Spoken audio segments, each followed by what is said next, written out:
ఒక చిన్న అబ్బాయి సైకిల్ మీద వెళ్తుంటే పొరపాటున అక్కడ పార్క్ చేసిన బైక్ కి తగిలి నంబర్ ప్లేట్ విరిగి కింద పడిపోయింది. ఇదే ప్లేస్ లో ఎవరైనా ఉంటే ఏం చేస్తారు?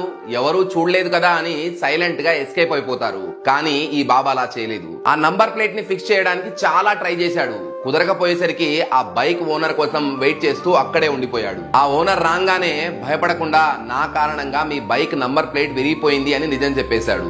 అంతటితో ఆగకుండా తన జేబులో ఉన్న కొన్ని డబ్బుల్ని తీసి నా వల్ల జరిగిన నష్టానికి డబ్బులు తీసుకోండి అన్నా అంటూ ఇచ్చాడు. ఆ చిన్నోడి నిజాయితీ చూసి ఆ ఓనర్ ఎమోషనల్ అయిపోయి అతన్ని గట్టిగా హక్ చేసుకున్నాడు. చూసారా, ఇంత చిన్న ఏజ్ లో ఎంత పెద్ద బుద్ధి! ఒక మనిషి క్యారెక్టర్ అనేది అతని ఏజ్ లేదా డబ్బుని బట్టి కాదు, అతని ప్రవర్తన మరియు నిజాయితీని బట్టి తెలుస్తుంది. ఇది కేవలం ఒక వీడియో కాదు, మనలో చాలా మంది ఎవ్వరూ చూడట్లేదు కదా అని ఏ తప్పు పడితే ఆ తప్పు చేసి తప్పించుకునే వాళ్ళకి బుద్ధి నేర్పించే ఒక గుణపాఠం. ఎవ్వరూ చూడకపోయినా ఆ పైవాడు మాత్రం ఖచ్చితంగా చూస్తున్నాడు. అన్ని లెక్కలు ఏదో ఒక రోజు బయటకు వస్తాయి. సో ఈ పిల్లాడి నిజాయితీ కనుక మీకు నచ్చితే కమెంట్స్ లో ఒక్క హార్ట్ డ్రాప్ చేయండి.